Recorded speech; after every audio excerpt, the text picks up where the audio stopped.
today's events on circular economy and waste management in Africa, hosted by the Global Green Growth Institute, GGGI. Today's event is part of Global Green Growth Week, GGGI's annual global conference designed to promote knowledge sharing on the green growth agenda. The conference is organized in the margins of GGGI Assembly and Council joint sessions. This year's event will take place under the theme of unlocking the potential of green growth and climate finance innovations. Before we start, I would like to give you a few housekeeping details, and then I will give the floor to my colleagues, Jerome and Asana, to facilitate the presentations for presenters and panel expert for discussion, respectively. We will take questions from audiences after presentations and panel discussion. The first point is that while GGGI is pleased to host the event and provide support for all the events, the content and opinions expressed are those of the presenters. Second, I would like to remind presenters to keep your microphone on only during the presentation, then unmute when not speaking. For other participants, please always mute your microphone. This will minimize background noise. Third, please know that event is being recorded and that the recordings will be available on the event website after the events. Fourth, simultaneous interpretations are available in French, English, and Spanish. You may click the globe icon on the bottom menu bar to choose your preferred language. If you want to hear the original presentation, please choose off, which is in English. Lastly, please feel free to leave your questions or comments in the Q&A board or chat board, and we will address those questions in Q&A session. If you have any technical questions, please type them in chat room, or our colleagues is going to assist you. Without further ado, let's start today's session. Before the start of our presentation, I would request Jay to play a welcome message from GGGI's President and Chair, Mr. Ban Ki-moon, for participants.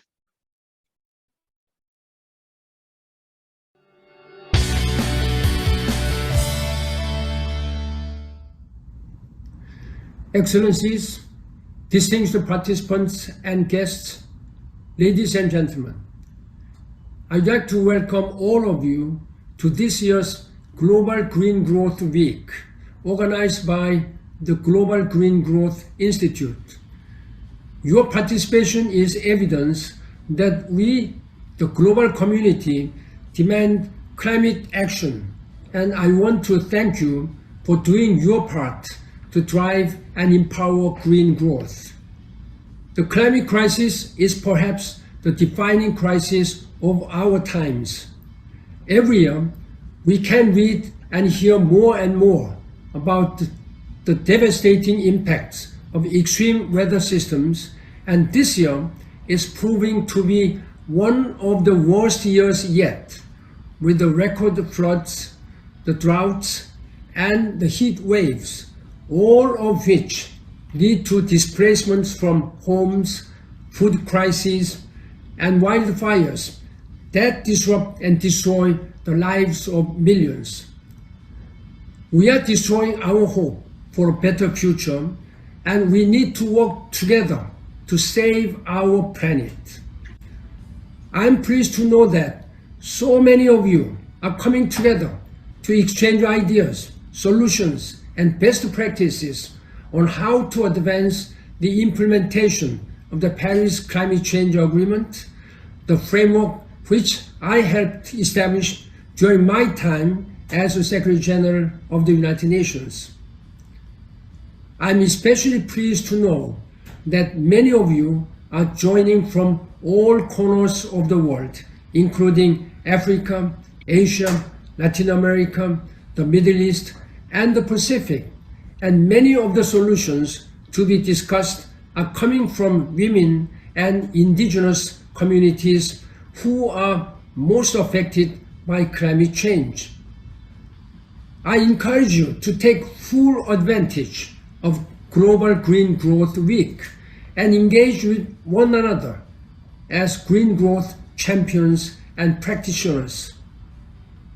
The climate crisis will require collaboration and collective action from each and every one of us, because climate change knows no borders, and climate change does not discriminate based on race, or social class. We can transform our economies and societies and leave a better future, a sustainable and inclusive future, only if we work together. The challenges will be difficult and there are no shortcuts. But if we work together urgently, I think we can do it. As I have said before, there is no plan B because there is no planet B either. I hope you will join me to make the world a better place for future generations. I wish you very fruitful and successful events during Global Green Growth Week. Thank you.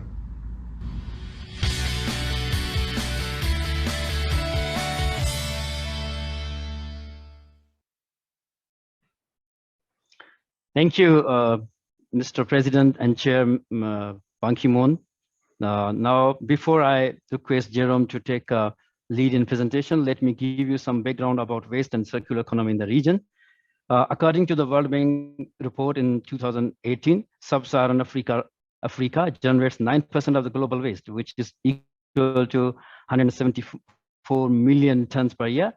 The average waste collection rate is 44% in the region. 69% goes to the open dump sites, 24 to landfill sites, which is half of the landfill sites are uncontrolled. Less than 1% is being composed, especially the organic waste, and 6.6% is actually recycled. The composition of waste is just like 43% food and green waste, 30% other waste, 5% metal, 3% glass, 8.6% is plastic, 10% paper and cardboard, 3% glass, and less than 1% is food. According to the Security Gap Report 2021, 100 billion tons of material enter in the global economy every year. However, only 8.6% is cycled back into the economy, which shows the economy is dominated by a linear production process, which is take, make, use, and dispose. This approach creates waste and emits significant greenhouse gases into atmosphere. Circular economy, on the other hand, promotes the cattle to cradle approach, where waste of the one product is used as a feedstock or food for another. GGI is actively supporting its member states in Africa for improvement of waste management and circular economy with support of our partners such as the European Union, Korean International Cooperation Agency, KOICA, Luxembourg, and Bill Melinda Gates Foundation. This session discusses circular economy and waste management in the region. Today, we have a diversified and experienced panel of experts. I'm sure you will learn from their experience and expertise. Now, I would like to invite my colleague, Jerome, to facilitate the presentation session. Jerome, the floor is yours. Good afternoon, good evening, participants. So my name is Jerome Fakri. I'm a Senior Waste Management Officer at the Global Green Growth Institute based in Kigali, Rwanda, and I'm supporting waste management and circular economy activities in Africa. So I will be facilitating this first session, which includes two great presentations from Senegal and Rwanda, followed by a short Q&A. So if you have any questions on these presentations, please type them up in the Q&A box and we will get to them at the end of the two presentations. So our first speaker is Mr. Mas Thiam, the Director General of the National Integrated Waste Management Company in Senegal. Mr. Thiam is a graduate of the École de Haute Études Commerciales in Montreal, so HEC Montreal. He has 20 years of professional experience in various fields of activities, from energy to finance and real estate. During his career, he has held several positions of responsibility, including the Network Strategy Department at ExxonMobil West Africa, or more recently, Tilium Properties in Senegal. He also managed Tigo Senegal, the company that operated the Luxembourg Telecom brand in the country, with various other investors. He was also Director of Investment at the Agency for the Promotion of Investment of Senegal. Mr. Thiam will deliver a presentation titled Facilitating Access to Public-Private Partnership to Build Green Infrastructure for Waste Treatment. Please, Mr. Thiam, you can start when you are ready.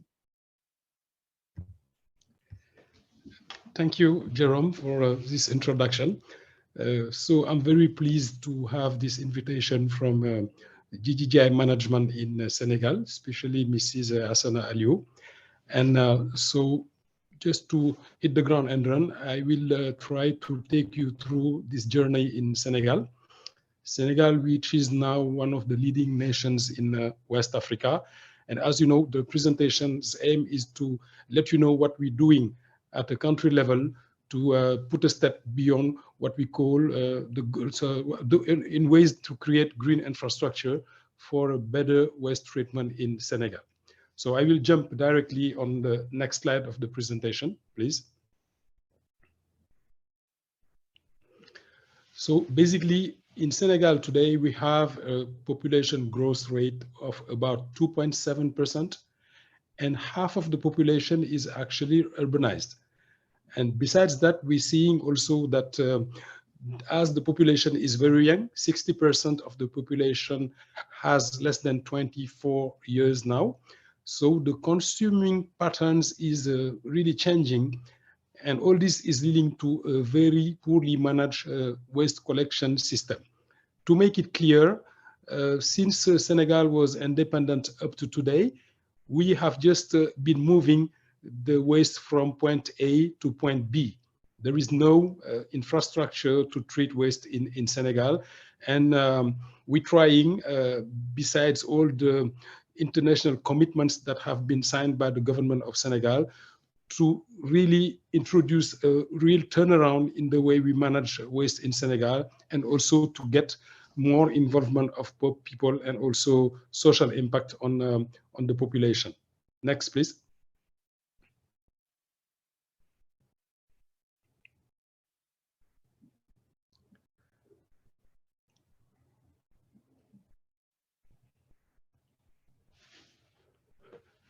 Thank you. But one has to know that the first thing we need to take into consideration leads to the commitments of Senegal as an international country in the world, and we are really committed to reach the sustainable development goals that have been signed by the government of Senegal, especially the number 3, the number 6, the number 7, and all of them that have an impact on the way we live in Senegal, which is our first goal.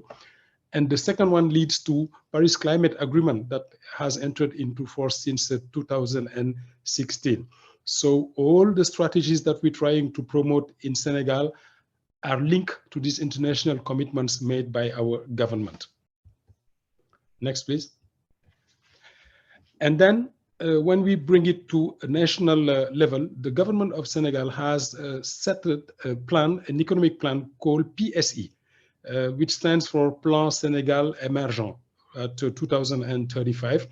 That economic plan is the main framework of development for Senegal and relates to economic transformation and also human capital and a better governance. So this is the real framework which governs all the economic policies that are currently being developed in Senegal.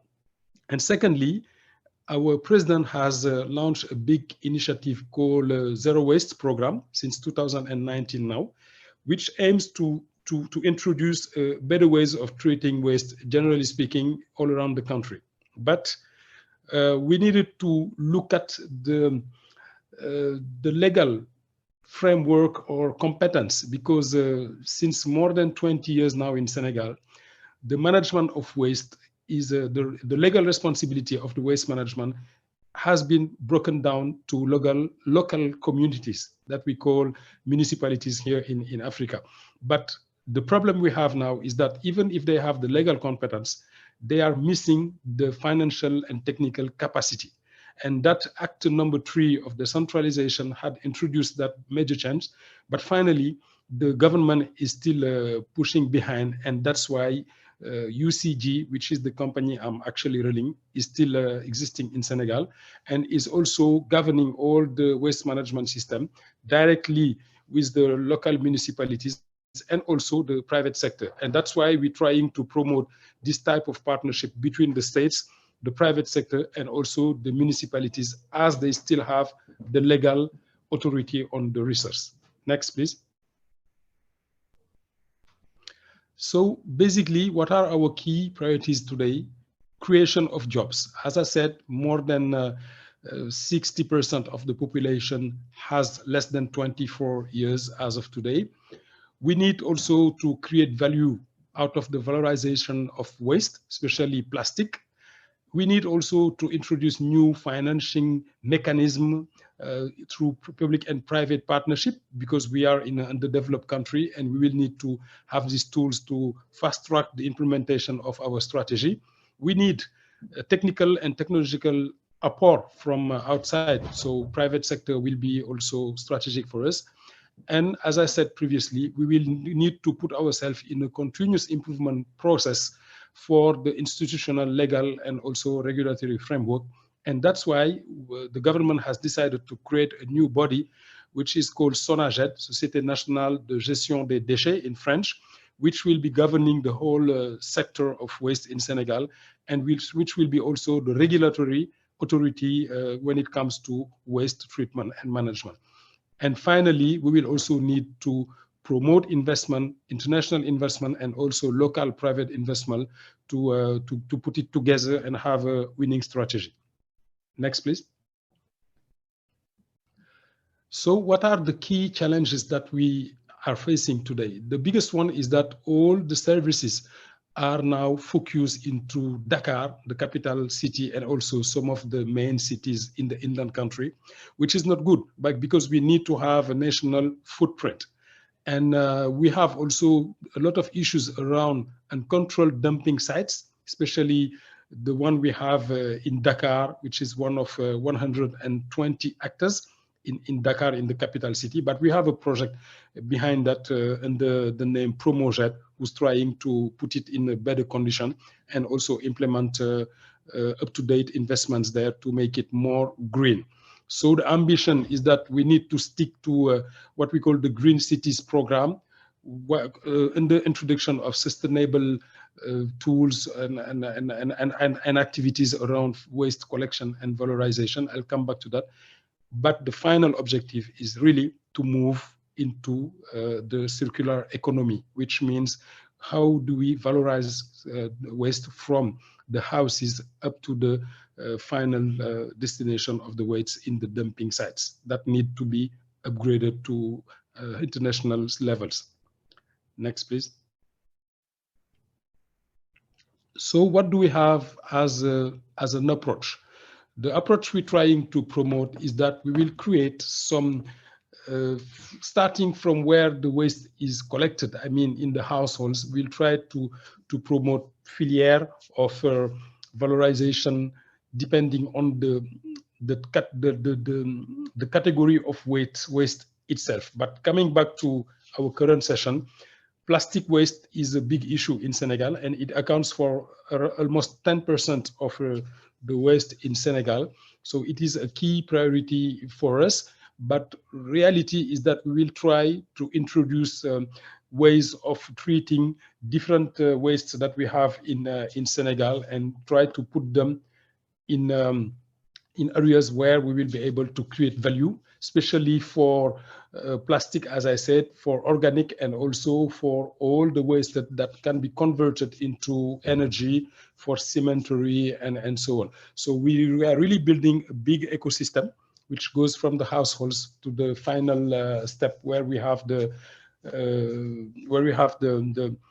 waste treatment centers, and also which need to be upgraded. As I said, we have some initiatives around Senegal, but we need to build a country framework and put also municipalities together to have a winning system. But the aim of all this will be to catch up with the Sustainable Development Goals, which will lead us for less pollution, less unemployment, and also ways to fight against poverty in Senegal, because we have thousands of people involved in these works, where in our dumping sites, if I consider the site of Bubes, we have almost 2,000 people active there on a daily basis, and we need to respect them, we need to treat them well, we need to help them being more professional. So we'll have also some training issues and how we can turn around this whole system and make it profitable for the whole country. Next, please. So as you see on the screen, we will need to have some waste recovery centers that have to be built, but they will be also linked to the improvement of the whole collection system. The objective is that when we will produce the waste from the household, it will be treated over there, and what we'll get in the dumping site will be really what doesn't have any economic value. That is the aim that we have here in Senegal, generally speaking, when it comes to ways to manage waste in Senegal. Yes, please.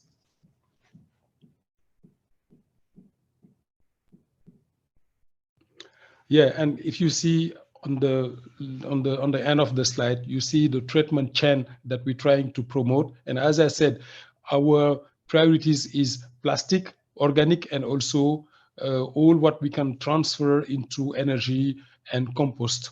So these are the key areas of interest for us between now and 3 to 5 years. And we're trying actually to build a new business plan, which will give us the strategic card of Senegal and also all the opportunities of investment that we will have in Senegal. And then after that, we'll go to promote that in the international market and try to gain some public and private partnerships. Next slide, please.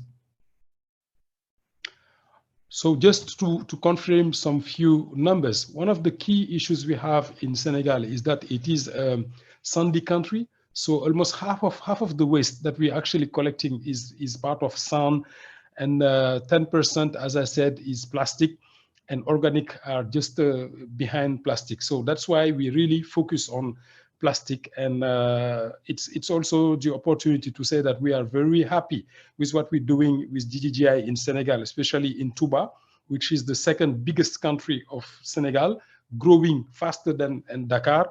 And even the government is trying to build up some specific plans for Touba, considering the population growth rate in Touba and the national interest around this big city of Touba. But we will really need to put it at the country level, because we need to find ways to collect all the plastic. So our experience in Touba is very powerful and will help us have a hedge on what we're trying to do at a national level. Next, please.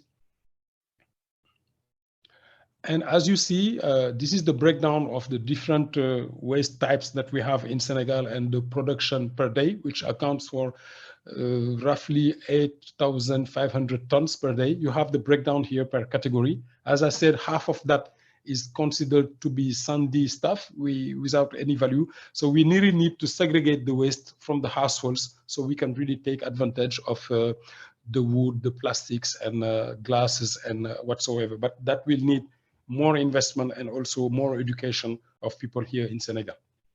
Next, please. And this is just a quick overview, but some numbers here are wrong. So I will give you the correct figures. 17 million of inhabitants in Senegal, half a kilo, 0.44 kilogram as a daily production waste. In the capital city of Dakar, we are about 95 to 100% coverage in terms of collection. But in the inland country, we're really collecting 36%. So if you consider the global figure on the average at the country level, we're collecting less than 50% of the production, which is a problem, because even we stick to the dumping site of Mbebes, we honestly need to recognize that out of that, you will see waste being turned around all everywhere in the country. So it's really a big challenge to help all the Senegalese people get access to this waste collection initiatives and also infrastructure. This is the key message that we wanted to convey now. And less than 5% of what is being produced is actually currently valorized in Senegal. So we have a very big potential. And as I said previously, one of our key targets is plastic, because it's more easy to collect. And also it's a big problem when we link it to the goals that I have stated below in terms of international commitment. Plastic is really a big problem for us here in Africa. Next. And just a projection of what's going to come in this country. So the numbers in red are roughly what we're producing as millions of tons of waste in Senegal. So currently we are at 2.6 million. Considering the population growth, we will move to 3.6 in a few years and 8.3 in 2015, I think. I don't see the screen correctly, but basically we'll have this red chart will shows you the trend that we have currently. And this trend doesn't take into account the fact that we are only covering half of the population. So if the objective of the government is to move to 100% or 75%, we'll end up not to 8.3, but maybe to 17 million tons in a few years. So this is really a big challenge because we have two levels. The first one is our national coverage is not good. And the second one is that the population is growing. So if you put those two together, you will see that we are very far, but we just need to know that it's an opportunity. If we really have the ways to segregate the waste from the households and send them into valorization issues, and that will lead us to the next slide, which summarizes the strategy that we have in Senegal. Next slide, please. So basically, we will still collecting the waste in the households. That we need to improve the way we do it. So probably we'll need to do some international tenders to improve the collection waste and segregation of waste from households. The second thing is that we need to have partners to better manage the future infrastructure that we will try to foster in Senegal. And the third priority is how to valorize all this potential, especially in plastic and organic stuff for agriculture, and also cemetery, all the wastes that have a potential to be burned. These are the three priorities that we have and main activities of SONAGED. So it is an extension of our activity, and SONAGED is to be considered as a private company, even if it is a state-owned company. It is the company that will be able to set up partnerships and also enter in cooperation with all type of investors all around the world. Next, please. So as I said, we'll be around this type of partnerships. We'll have opportunities in collection, in transportation, and also in ways to valorize what we can segregate in the waste collection. So all it is to be linked with the previous slide. And our aim is really to create a PPP model, business model around this ecosystem that we're trying to build around the waste. Yes, please. This is okay. You can skip that one. As I said, it's only KPIs. And finally, we believe that it's possible in Senegal. Senegal has been struggling for more than 50 years to get the African Nations Cup. So we believe that if we can bring the African Nations Cup, we can also be the champions for cleanliness. And if you look at these people that we are showing in the slide, these are young people that has been hired 1 year ago in UCG around an initiative called Xeyundawi, so jobs for youngsters are around this system, and it shows a new of the YAUS people to get together with the government and try to prove that we can be more clean. And if we are more clean, we will be healthier in Senegal, and then we will be more productive. And maybe the next step will be we will be part of the emerging nations. So thank you very much. That's it. I hope that I was not too long, and I'm ready to answer to eventual questions. Thank you very much. Thank you very much, Mr. Thiam. And the football analogy was very interesting indeed. So just to remind all the participants, if you have any questions, please add them to the Q&A box.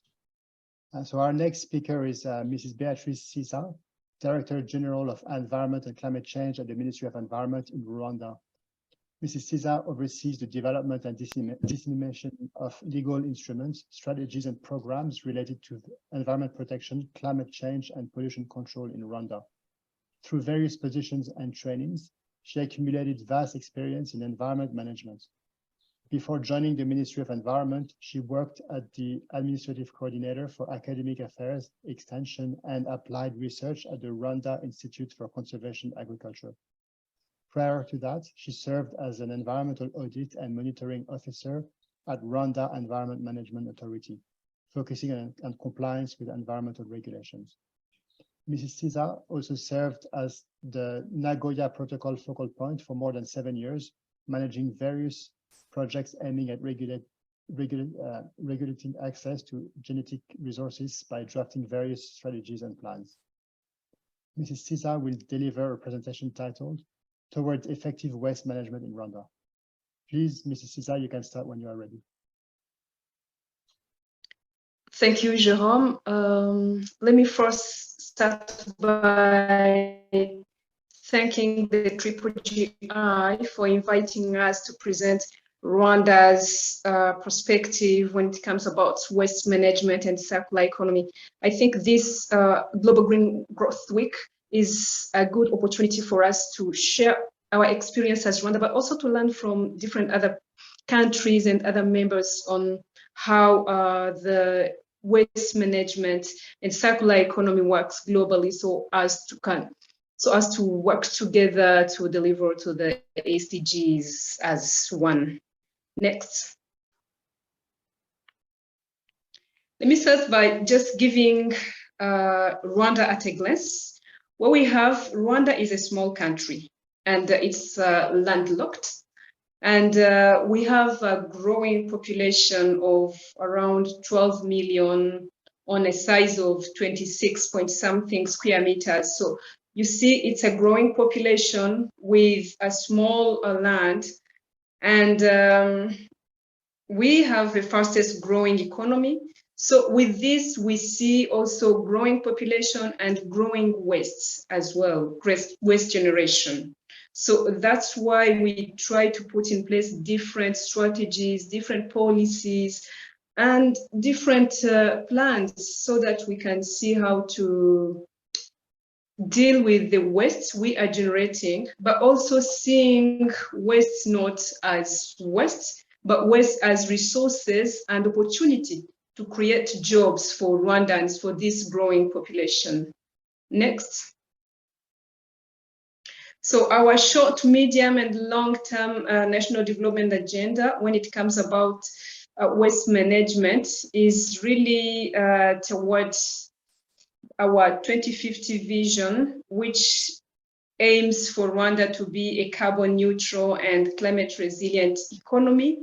And with that, we implement that vision through different sectoral and institutional strategy that focuses to achieve our national transformation strategy, which is ending this 2024.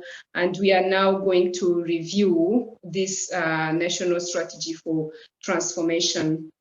So for Rwanda vision, the improved waste management is regarded, as I said, as an opportunity to create green growth, green job, but also to embrace circularity, circular economy concepts. So waste is really an opportunity where we're going to develop different circular economy concepts and to test how it works. Next. Again, next. So for the vision of Rwanda, we have different strategic pillars and founding element and cross-cutting, effective waste governance. So all these are the enabling tool for us to implement the waste management at the country level in general. So one of the strategic pillar we have when it comes about our vision of the zero waste economy, we try to minimize waste. With the growing population and with the mind these days where people really want to buy everything and keep everything, we're trying to set up a strategic pillar on how we can minimize the waste generation. That's one. But again, we have another pillar that's helping us to see how we can have a sustainable, equitable, affordable access for primary service, for the collection service, where people could have access to the service of collection, of the waste collection at different levels where they are. And we also are trying to have the conservation of the nature. as one of the strategic also pillar. Jay, if you can go on and finish this, yes. And the ecosystem environment is also one of the pillars where we put on much effort. And this also goes under the vision of the zero waste economy. And above all, we want to bring in the private sector. We believe in Rwanda that government alone cannot enter into waste management and really operate and bring on all the circularity principles and the green economy principles, but really the private sector needs to be brought on board. That's why on the pillar 4, we need to bring in the private sector so that they can also be part of our journey towards zero waste economy. So with this, we don't forget that even if we have different governance, waste governance that enable us to implement all the strategies that we have, we need cross-cutting areas like ICT. ICT is one of the key cross-cutting areas in the waste management in Rwanda.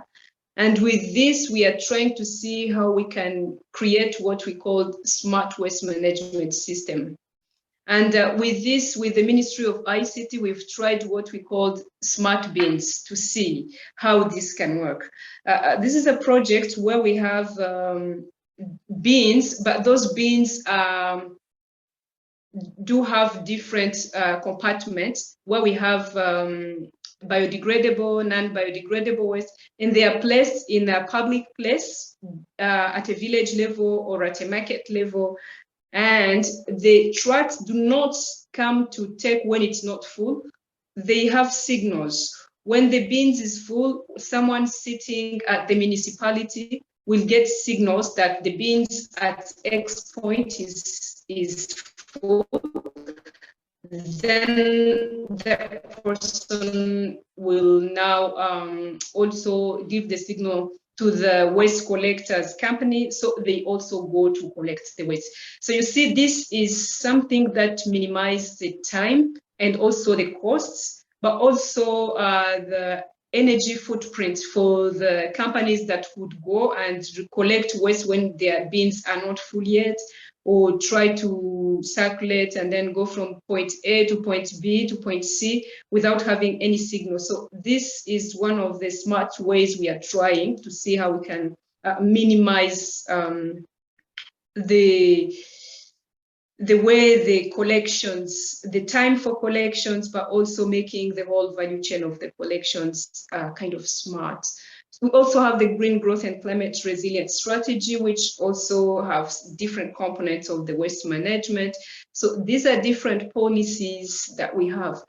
One of the most important thing I must emphasize is the strengthened institutions with clear mandates. In Rwanda, we have the Ministry of Infrastructure, which has the waste collections, waste management under it. And we also have the municipal, the Kigali city and other municipalities that are in charge of the collections and disposal. So, and we also have the Ministry of Environment that is also looking at it on the circular economy and also on the environmental protection perspective. So all these institutions, we need to come together and really have clear mandates for each and every institutions, but despite having different clear mandates, coming together and working together to deliver on the waste management as one nation. Next. Next. Now, waste management across its value chain in Rwanda, mostly we have the waste generation, we have the waste collection and transportation, we have the waste treatment, and then the disposal. Those are the 4 main areas where we focus in the value chain. So for the waste generation in Rwanda, our waste, as I said, we are a nation that is increasing. So the waste is also increasing, but mostly in the urban areas. We have now waste that is very much increasing. And the way we manage it, we sort the waste at source, at the home. The city of Kigali now is trying to pilot different concepts of helping people to sort their waste and give them different bags with different labels, as in biodegradable, non-biodegradable. And then those different bags, we put biodegradable waste, non-biodegradable. And when the trucks come, they collect and then take it to the landfill. And for the Kigali alone, the Kigali city alone, we estimate between 60 and 80% of the waste generated, mostly in here, being organic, which is different from the rural area where 90% of their waste is also organic. So this different is basically due to the difference between the city and the rural areas. And this really, I think I'll just mention it in the next slide. This is a challenge, as if we are generating 60 to 80% of organic waste, of waste that is really organic, and just a few percentage of this is being used to generate organic soil that can be used as fertilizers. So I think this is still a challenge, and we are working on it to see how we can take all the generated organic waste and making it organic fertilizers that we can use. Another area is on the management across the value chain, is on the collection and transportation. And this is done by private sector, where we have an agreement between the city of Kigali or any other municipal with a private company to collect and to give those services to the community. So we still have, that is a good model, which is working really. And the companies comes once a week to collect in households, to collect the waste. And for us, for example, where I live, I know that every Monday morning I have to put my bins outside where the collection companies will come and then take it to the landfill. So this has been a good practice for Rwanda, and it really works. Of course, with some challenges, mostly on technical, human, financial capacity. And the private sector also, they still have some problems. You see, I told you sometimes we do the sorting at source, but sometimes the companies comes with the trucks that do not have the sorting compartment, and they end up mixing all the waste from the biodegradable and the non-biodegradable, and yet a household has sorted it. So this is still a challenge, which we also are trying to cater for. And on the waste treatment, as I said, the organic waste, we have much of the organic waste, but we're not really yet at 100% of the recycling of making the organic manure as we wish to have. But we have different projects, namely the project we are having with the GGI on the waste to resources, and trying different value chain and see if we can have it as a pilot, but also, you know, bringing in the private sector to come and see if this is a viable business that they can embrace.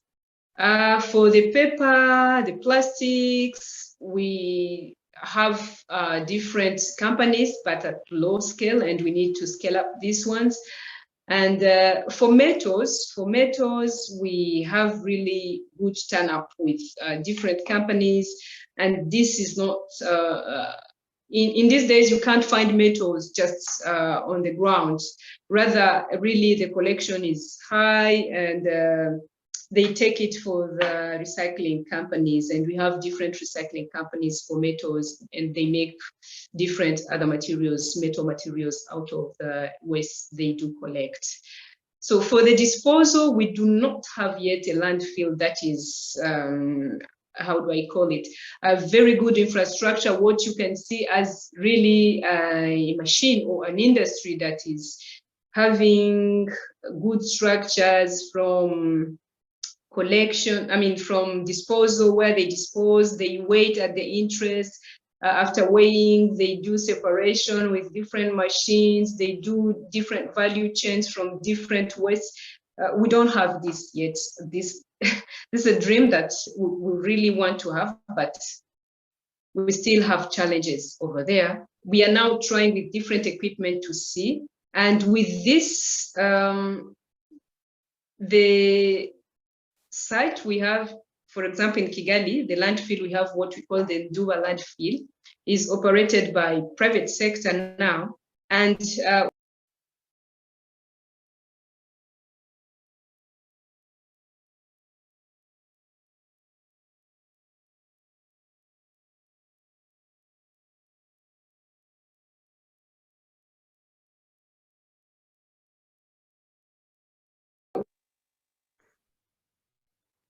Beatrice, you're on mute. Is it? Can you hear me now? Yeah, we can hear you now. Okay. I'm saying for the waste disposal, we want to bring the landfill at a level where really we see it as an industry, not that just a dumping site as it can be looking right now. So on that, we have also still have a challenge on the landfill as the quantity. How much do we have in the landfill? How much waste do we generate per day? Accuracy is still missing. We have studies that comes in, but we need something that is permanent and that is accurate on a daily basis. Next.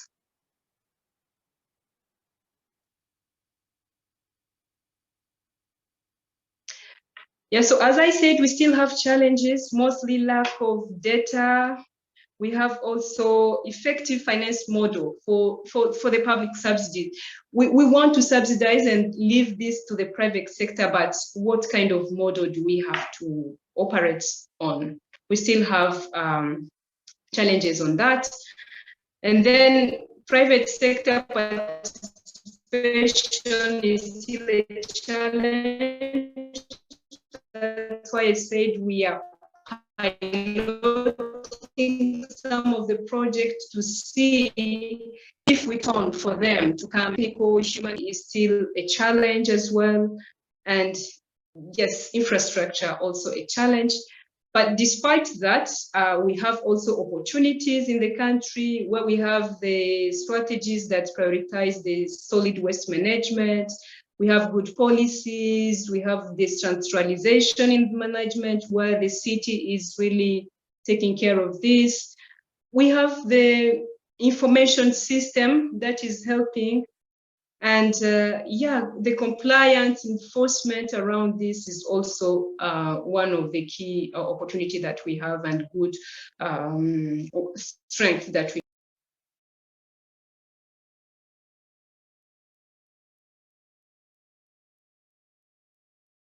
Beatrice, you are muted. You're on mute. We have. Next, please.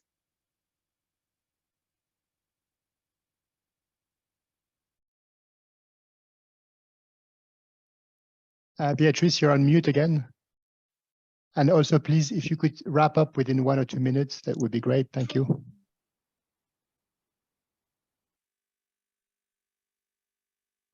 Can you hear me now? Yes, we can hear you. Yeah, the policy instruments that we have, I highlighted on the circular economy. As I said, we have the National Integrated Solid Waste Management Strategy, and we have different laws, guidelines, and standards, as I mentioned, really enabling tools for me as not only circular economy or waste management as Rwanda, we are part of the global community. And for that, next, we Rwanda. The next.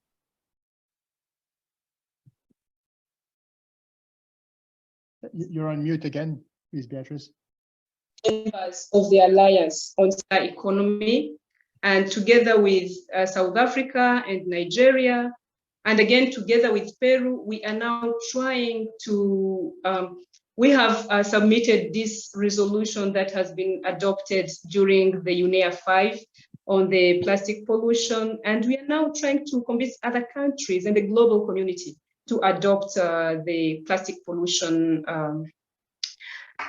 statements as a country, so that we can take it together, because we believe as Rwanda, as one country, we cannot manage the plastic pollution alone. So, and finally, we have the World Circular Economy Forum that will host this December. And with this, I think we invite you all to come and participate in Rwanda. Bring your experience, we will share ours, and then, yes, with this, I thank you. Thank you very much for this great presentation, Mrs. Actually, I should also point out that even though this event is part of the Global Green Growth Week, it also doubles up as a side event for the Circular Economy Forum that will happen in Kigali in December. So we're a bit out of time, so I will maybe ask one very quick question to each. So if you could keep your answer really brief. Mr. Thiam, thank you very much for your interesting presentation. So indeed, contribution from the private sector via PPP can be very impactful for waste treatment. So you mentioned a few waste streams, such as plastic, organics in particular, and various types of technologies. So which treatment technology, the type of treatment technology do you see as the most promising in the very short term for a PPP?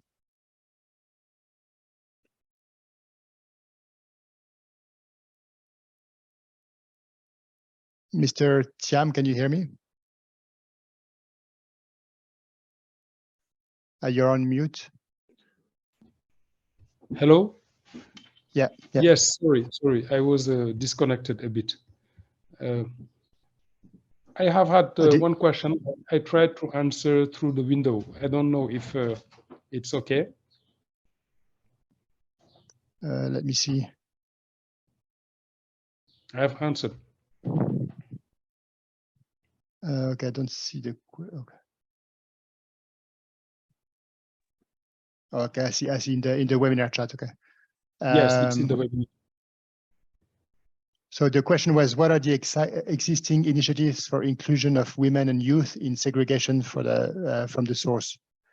And your answer was women are part of the ecosystem we're trying to build. So women account for more than half of the population, and that rate is higher in Songjet. The employment program around the national plan is specific to women and youth. For example, in the GGI pilot in Tuba, we are targeting women groups that are being organized in order to be turned into more strong economic partners. And then you added a photo as well. So thank you very much for your answer to this. So maybe one quick question to Mrs. Cesar, with a very brief answer, please. So Rwanda is famous for its clean streets and has had some form of plastic restriction since 2008. So this is a great example for other countries. Can you briefly explain the journey to get there? So in particular, what was the process to convince the population to change their behavior with managing plastic properly and waste in general? Thank you, Jerome. I think the first one I would say was the good leadership.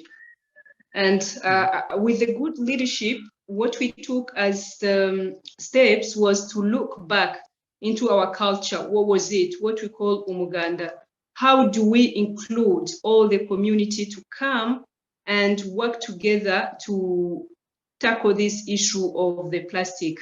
And because this was seen as an issue with different populations where their cattle could inject plastic, so everyone would understand the bad side of the plastic. So that understanding, good leadership, and fetching from the cultural existing ways of tackling different issues was really key to helping us in bringing up Rwanda where we are today. Thank you very much for your great answer. So now we're running behind schedule. So I will now hand over to my colleague, Asana Magali Alio, for the next session, which is the panel discussion. Thank you. Thank you very much, Jerome. Hi, everyone. I'm Asana Magazi Alio. I'm the country representative for Senegal. I will be facilitating this session and also the panel. It's a panel discussion. As you know, we've just heard GGGI. We heard two great presentations on activities that are taking place in the circular economy for Rwanda and Senegal. And to begin, I'd like to take the time to thank all our partners that have been very supportive in terms of our member countries in the circular economy. And most importantly, a big thanks to our generous donors in this sector, the Grand Duchy of Luxembourg, as mentioned prior. We're looking at COICA, the EU, and the Bill and Melinda Gates Foundation. So quickly, what will be very interesting is to hear from our panelists, to hear the direction from your respective institutional, because you guys are institutional partners, and to share with us what are your vision, what are your direction, and how do you see what is the strategy based on what you've heard on the two countries and also in Africa in general, and the need that's been exposed from our partners on the ground. And for this panel, we have Mr. Juha Savolainen, the Deputy Director General of Ministry of Foreign Affairs for the Government of Finland. And quickly, Mr. Savolainen, prior to his current role, he served as the ministry's Department for Africa and the Middle East as Director for Southern and Western Africa from 2018 to 2022. In 2016 to 2018 as well, he worked as the Director of the Unit for Consular Assistance. He also served in the Department for Asia and America, the Department for International Trade, and in the Diplomatic Services in Pretoria and Brazil. I will run quickly through all our panelists, and then I will hand over and give them the floor. We also have Ms. Sengun O, who unfortunately was unable to, but we do have great enthusiasm, and they're unfortunately due to some unforeseen agenda changes, the Deputy Director of the Korean International Cooperation Agency as well. Ms. Elisa Lutonen, who's an expert in circular economy for the African Development Bank, who in terms of their background, we're looking at a development professional working at the Development Bank in circular economy and sustainable the value chain, and very passionate about supporting Africa's transformation to a circular economy that enables economic growth, but most importantly, focusing on job creation and positive impact on our environment. We also have Dr. Felix Chinomukunguzi, who's the Assistant Commissioner in the Ministry of Water and Environment in Uganda. And Dr. Chinomukunguzi is an academic researcher from the Makerere University, and he's also a renowned author that has contributed to great research in the topic of sanitation and water in terms of safety plan. So just to open up the panel, I will maybe pose the first question and go straight into the discussion and say overview based on your respective organizations. What are your current activities in the circular economy and waste management, particularly in Africa currently, and that you see and that you are addressing on the front line? Maybe I will open the floor to maybe Juha. Would you like to take the first stab at the question? Thank you so much, Asana, and thank you to the Global Green Growth Institute for this opportunity. I apologize for the glare in my video. It's completely unintentional. As Finland, we've been very active internationally on circular economy collaboration, particularly from the climate action point of view. We've been upping our climate finance in the last couple of years, particularly trying to champion climate adaptation finance. But then also to complement the finance, mainly through multilateral windows, we really wanted to encourage international exchange of good practices in policymaking and regulation to give more leverage to this funding. And just as an example, we have been championing what is the Finance Minister's Climate Coalition, which has been already gathering steam during the past 3 years and now encompasses more than 70 countries. We are currently co-leading this effort with the government of Indonesia, and we're hoping to hit 100 countries soon. So this is with the realization that perhaps the biggest lever that any government can have for climate action is budgets. Well, what is the other? It's economic policy. And this is where we come to circular economy. We really see it as a way of making climate action profitable. Finland's own national experience on this has been very positive. Circular economy is in the heart of our national effort to become carbon neutral by 2035. Mm-hmm. And we are on our way there thanks to a circular economy roadmap that was already done way back in 2016. A really intricate roadmap of more than 60 concrete projects at all levels, from national to local level and stemming from the public to the private sphere, with the help in the transition from linearity to circularity. So really a fundamental change in the way we operate our economies. And in that way, we took it to the heart of economic policy making also. What has been really interesting to see along the effort is that since then, the private sector has really taken over from government. And there has been a shift in consumer markets, and in a way markets and their preferences have really taken steam and gone ahead of us regulators, which has been excellent to see. So in today, we are seeing in Finland that investments in circular economy are really paying off, and the investments are paying off, and they are quickly going into increased revenue streams and profits, particularly aided by digitalization. So this has also informed our international collaboration, and we are actually, the good colleague from Rwanda mentioned the World Circular Economy Forum, and we are so happy to see it on the African continent now, because it was an effort that was spearheaded by Finland 6 years ago. So now that we have its introduction on the African soil, I think it's a terrific achievement. Finland, on its part, in addition to this Circular Economy Forum, we have also tried to make available this Circular Economy Roadmap that we found useful at the national level to our partners. And through dialogue, we have also deepened collaboration with African policymakers, firms, and civil society. It has been terrific to see, as I think is very evident in the presentations given by the colleagues from Senegal and Rwanda, that in many senses, the development of circular economy policy and legislation in Africa has been rapid. And in many senses, Africa is leading the way. For example, single-use plastics have been prohibited before the EU. But there are still many things that can be done to reap the benefits of the model, and we hope as a development partner to play a part in that.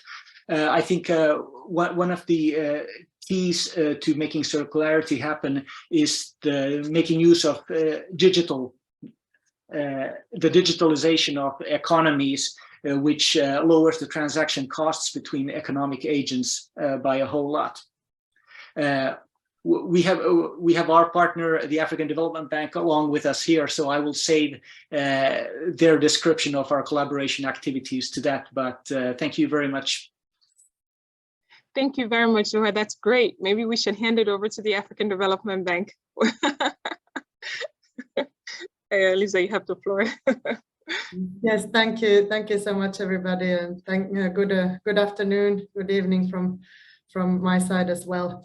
Very interesting presentations from the two presenters before, and really happy to shed a bit of light on exactly what African Development Bank is now doing, and also what are the future directions of related to circular economy. And exactly as Juha mentioned, the flagship program of the African Development Bank is the Africa Circular Economy Facility, which is enabled by the Finnish government and the Nordic Development Fund as its initial donors. And indeed, Juha's team has been interacting during past few years already together with Sitra, the Finnish Innovation Fund, to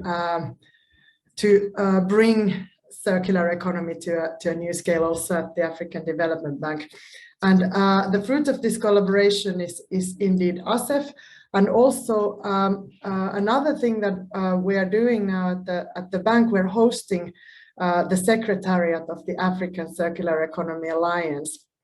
So as Beatrice Caesar mentioned, it is an alliance of national governments. Also Senegal is part of it, and really the goal of it is to scale circular economy in its member countries, also advocate for best practices and share best practices like we're doing today. And so ASEF is one of the main partners of African Circular Economy Alliance. Also beyond supporting the alliance, ASEF, the facility, is also aiming to create enabling environments. So we're giving grant financing for national governments for example, their circular economy policy road mapping work. We are also starting a component with the private sector. So we are supporting business support institutions to really integrate circular economy into their offering as well, and eventually supporting also financially the testing of prototypes, development of business models, and also scoping the markets for circular solutions. So you could say that ASEF aims to lay the groundstone of circular economy in order to catalyze also then private sector to come in, also private financiers to take over. So in a way, using the grant financing to catalyze different types of financing mechanisms as well. And yeah, for the future planning, of course, we now have started with ASEF only this year, so it comes very timely indeed for supporting the organization of the World Circular Economy Forum in Rwanda in December. And also to start this work on or share the best practices and start work in other countries where circular economy road mapping or the policy work might not yet be on the levels that it is in the front runner countries.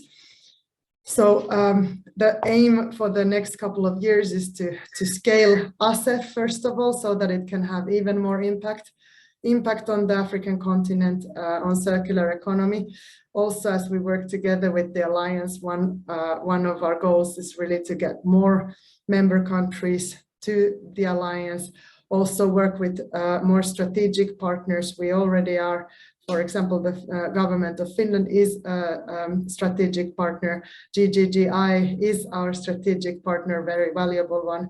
And so to more intensify even the work with our strategic partners is one of the goals of the months to come and also the years to come. So we are also looking to mobilize more resources to really take ASEF to a scale where it can have a substantial impact on the continent and promote circular economy as a green growth strategy, inclusive one on the continent. And just a couple of more, you could say, activities that we're doing in the months to come. We are together with GGGI, we are organizing, and hopefully also with the Finnish government, we're organizing a side event on circular economy and waste management as a mitigation and adaptation strategy at the COP27. So that will be on 10th of November if you are attending the event. Also, we are organizing even just this week, on Thursday, we are organizing a webinar on circular economy road mapping, where we will have also representatives from Sitra to tell a bit more about their experience, as the same as Juha said. So in order to participate in this event, please go to ASEA website, aseaafrica.com. And then last but not least, indeed, I repeat the invitation that Beatriz Caesar already presented to you. Hope to see many of you in Kigali at the end of this year, 6th to 8th December. Thank you a lot. Thank you so much, Elisa. That was great. I think that you addressed most of the questions. So let's segue straight to Dr. Twinomukunguzi. What are the ways do you believe, based on the feedback that's been promoted by the other panelists, how do we go about promoting circular economy and waste management in Africa?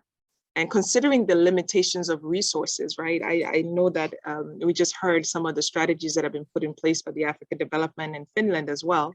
But as someone who's on the ground, what are your observations and what are your feedback based on that? Yeah, thank you very much, Sana. Good evening, ladies and gentlemen, our present tuned in this evening. I'm happy to share our experience of Uganda observations. And yes, we first of all thank, of course, GGI for this opportunity, this sharing. I think it's good to know and to see the exact differences that we are observing from our colleagues in Rwanda up to Finland with those very good examples. And what I would say, our case in Uganda is really more similar to what we're observing in Rwanda and Senegal, though I must say almost 4 times more, because Uganda has a population of almost about 40 million people with about 20% urbanization level, which is growing very high at around 5% per annum, very young population, and this change dynamics. And as we stand to date in Uganda, only about 5% of this waste is actually recycled and reused. So it's really a big challenge for us as well in this kind of circumstances going forward. And our outlook, where we started now, we start from theorizing, I call it policy formulation, and we start with what we call the Uganda Vision 2040, which looks to transform this country to high income or middle income country by 2040. And part of the recommendations in this vision are largely premised on sustainable and economic green growth, so encouraging recycling, resource recovery, climate change adaptation measures. All these are very strongly entrenched in the Uganda Vision 2040 and also implemented in what we call our Uganda development plans. So this is to start with a starting point where the countries have to first come to the realization of the magnitude of the challenge, the level of the challenge, and then what needs to be done. And to date, with support from maybe UK government, International Finance Corporation of the World Bank, GGI also here present, Ali is also here present.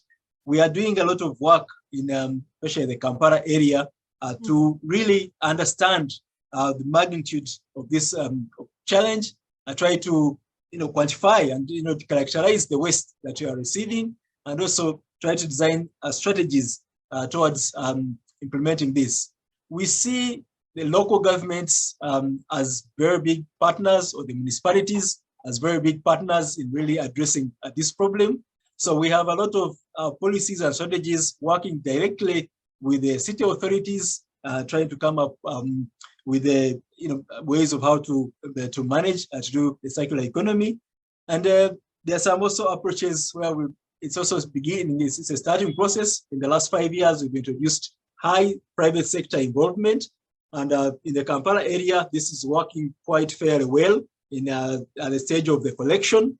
But when it comes to sorting and collection, this is still work in progress. And we believe now that we are beginning to see a bit of, I may call it break-even analysis by these private operators who are involved in the collection. It is encouraging, and many more partners are getting interested into this. This has resulted into we have some of sorting hubs, which are set up by public, but even also private partners are setting up some hubs where they are sorting this waste, mainly metal and plastics, as we've heard from our other colleagues, and they are making some profit on this. It's not yet a very booming economy, but as these activities are going more, we're getting more collection of the waste. It is looking promising. And so we believe that also concerted support and strengthening of the private sector can also boost this process. And of course, finally, I can say, I mean, this is a great opportunity, hearing the success stories. I'm very excited hearing from Finland.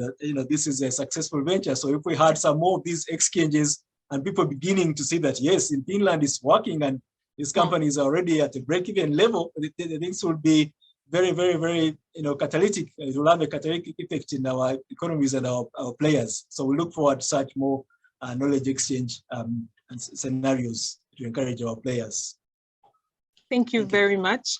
And now that we've heard there's a certain amount of trend, we are hearing that digitalization is key, the inclusion of the private sector is key, the governance is also key, but most importantly, job creation and looking at the policy component is the biggest, I would say, that's hovering over implementing and making sure that the circular economy is well managed.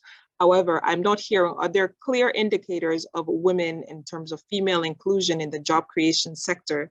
I'm hearing a lot about the finance, the policy, but we're not hearing much about the women component and the gender component. So I wanted to see if somebody had wanted to address that quickly before we wrap up the session.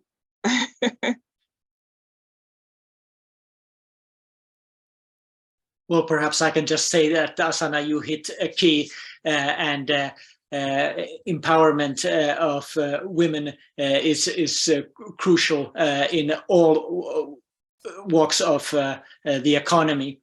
And just taking an example also from digitalization, which was mentioned and highlighted in this discussion.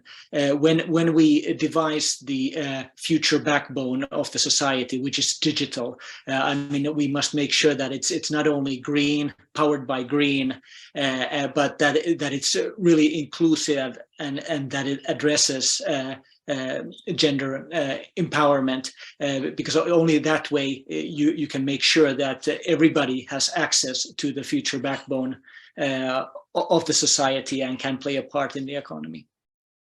Thank you very much. I don't know if anyone wanted to add anything to that before we continue. So maybe just a quick comment.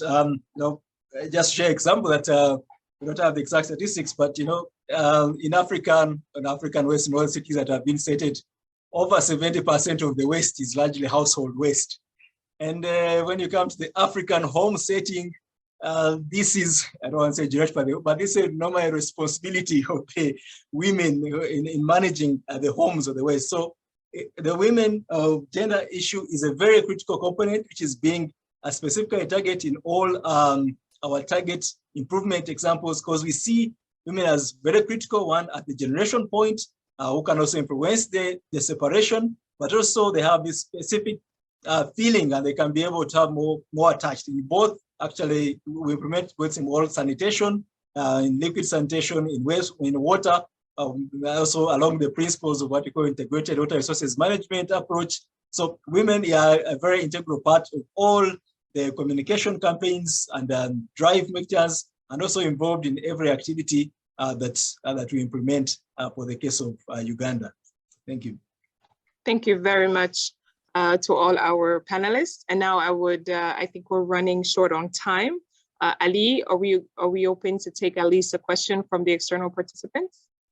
Do we have time to take one question? Yes, I think there are one or two questions. Please check the chat box. Yeah. Okay, thank you. All right. For some reason, I do not see it. If you can support me on seeing that, that would be great. Yes, I can read the question. Okay. Yes, this is question for Lisa. How to apply for African circular economy facility and get a chance to benefit from the funding opportunity? Yes, thank you. All the calls for proposals for ASEF will be published on the ASEF website. Also, a link will be found on the ASEA website, I think. And we are planning now to start with the component on circular economy road mapping.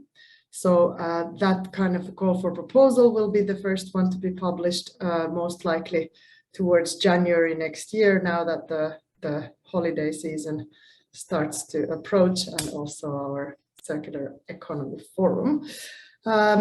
Next year also we will have calls for proposals for business support institutions, most likely. So keep on following the website and our work plan for the next year.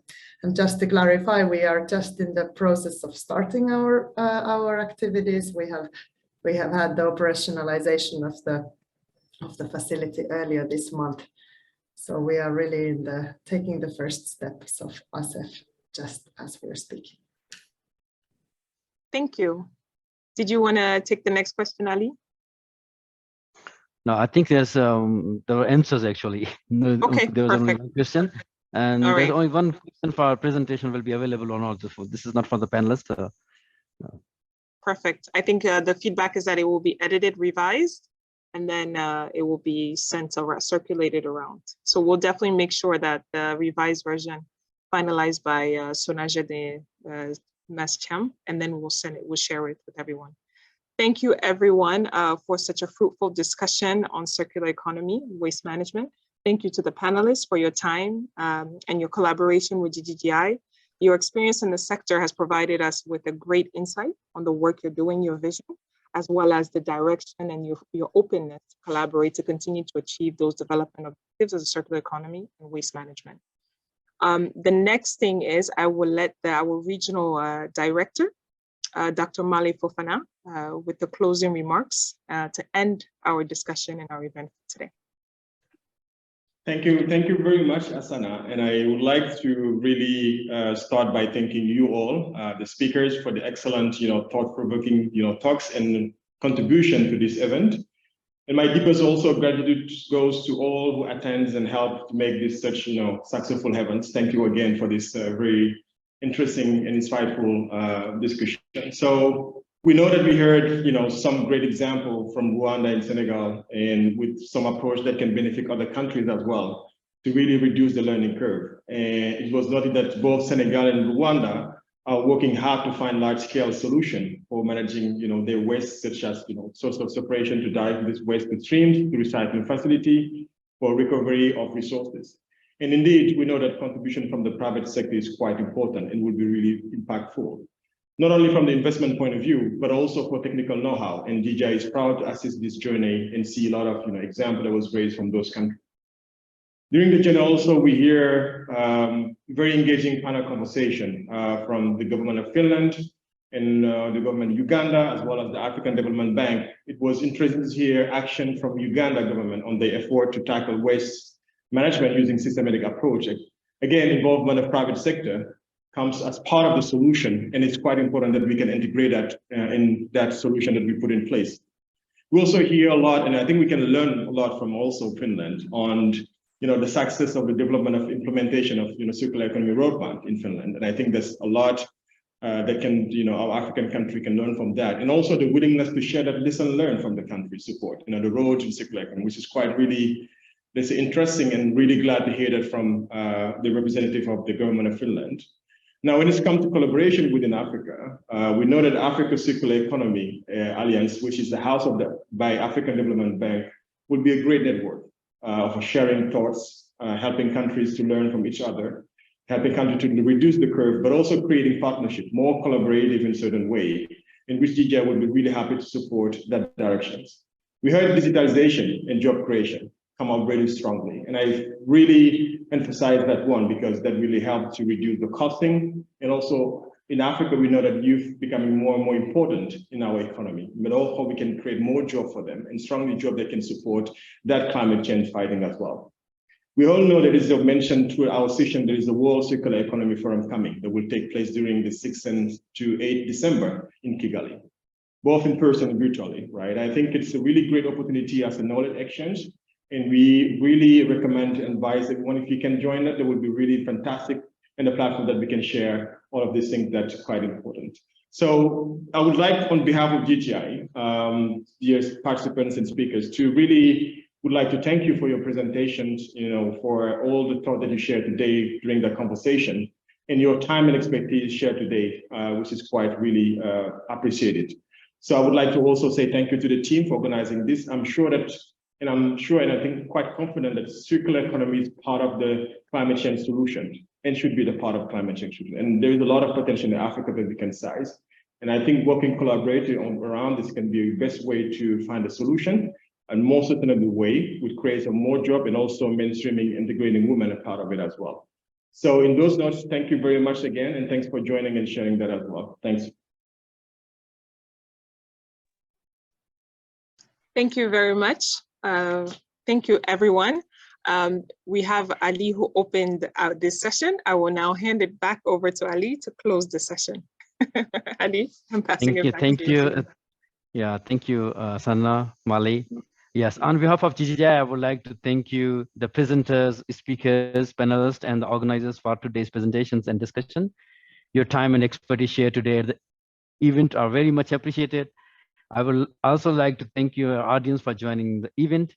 You may check out the upcoming events of Global Green Growth Week on your website.